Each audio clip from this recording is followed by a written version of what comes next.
كل سنه وانتم طيبين وسنه جميله وجديده وسعيده علينا كلنا يا رب.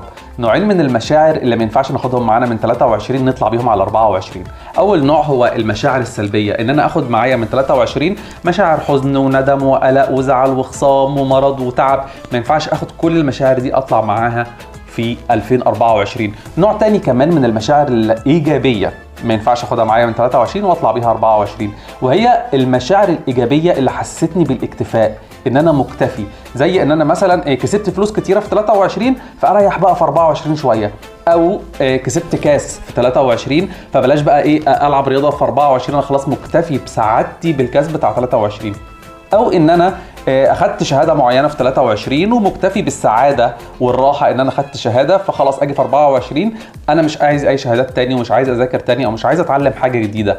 فبالتالي نوعين من المشاعر مش هناخدهم معانا، المشاعر السلبيه والمشاعر الايجابيه اللي بتحسسنا بالاكتفاء. وكل سنه وانتم طيبين.